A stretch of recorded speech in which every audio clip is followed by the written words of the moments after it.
Hello, this is Mr. Huff, and I think it is important to take a look at a few examples of past projects, kind of looking back so that we can look ahead to the kind of projects you may complete this year. So let's take a look at this. This one is solving the problem of drippy ice cream cone, which doesn't seem like a big deal, but it made a really great project.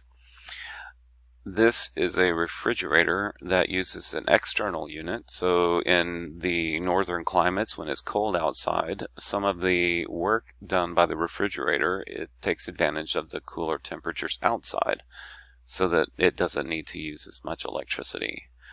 This is an integration of a sprinkler and irrigation system and a way to incorporate putting fertilizer out into a yard.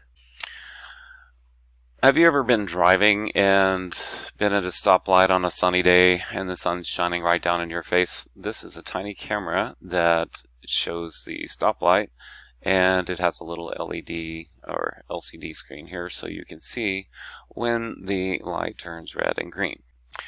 This is a reminder that tells you if you haven't closed the garage door as you drive off. This is a practice pitch return, so you throw the pitch at that and it rolls it back to you. Kind of like the bowling alley where you bowl and it sends it back to you. This is an improved marching band music holder. I think these are interesting. Cross-country training skis, so you can train for cross-country skiing all year round. A cleaning device for a boat. A non-flattening tire. This is an interesting project because the young lady did this. They had an emu farm, and there was a dangerous procedure where you had to kind of hold the emu down to do your like vaccinations and health checks and that sort of thing.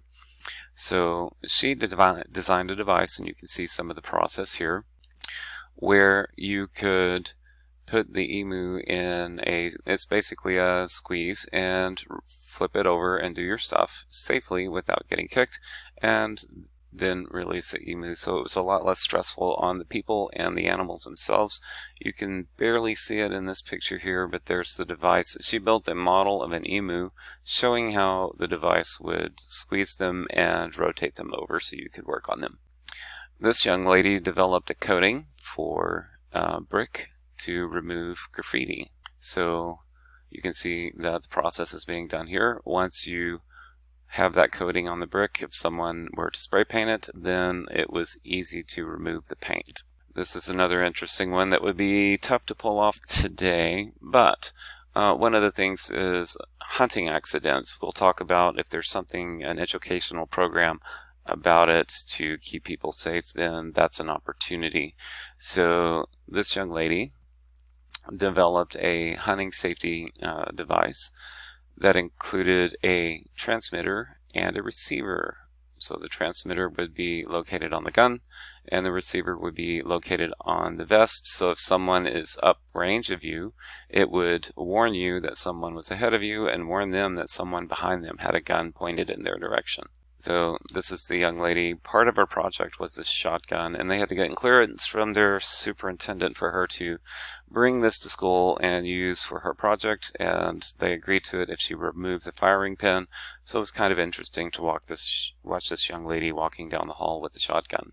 Another person looked at alternative housing and or house construction, and one of the problems that they have when they make houses out of rammed earth, they have trouble putting in conduit for electricity and like network cables and stuff like that. So she invented a design that would let you cut grooves into the walls so that you could put the conduit there. This young man decided that he loved coffee so much that he would figure out how to make the perfect cup of coffee.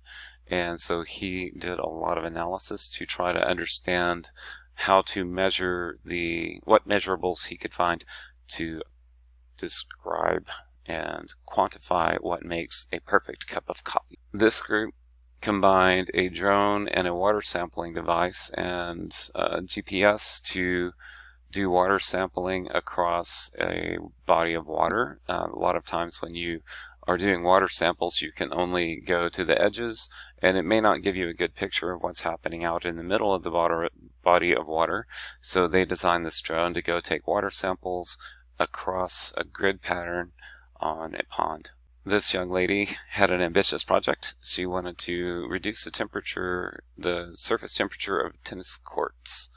So she designed a system, and she worked with a pretty large team.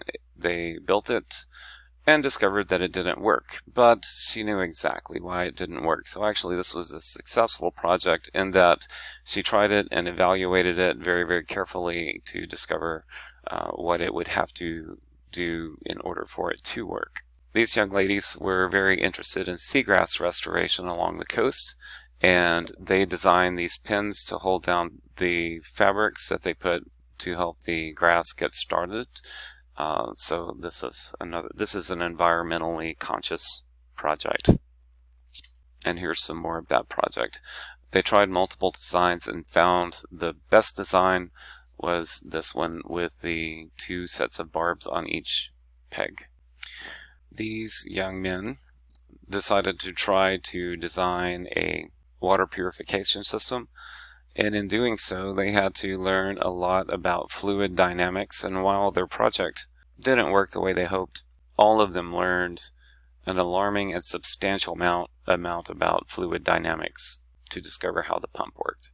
This is a project for 4-wheelers and safety, and it came from the concern of the student for her father, who rode one of these frequently and knew that they rolled over and wanted to have the roll bar on there. But the problem is, in certain places on their ranch property, you couldn't have this over your head because it wouldn't, there wasn't enough clearance to drive the 4-wheeler underneath the barriers and stuff. So she designed and built and installed a roll bar that could be folded down when needed and put back up when it was needed. So she tested her design like this, much to the alarm of the teacher.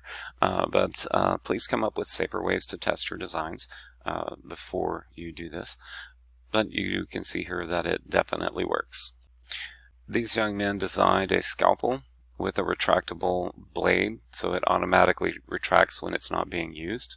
And these gentlemen tackled the problem of when people are in an ambulance on a gurney, if they are throwing up, there is a chance of suffocation, and it's very difficult to clean out the airways and passageways in your throat and that sort of thing. So they designed a gurney that could be tilted, so this could easily be done in an ambulance. So it would tilt the whole gurney, you could clear the airway, and the person would live. And most impressively, they won a patent for this.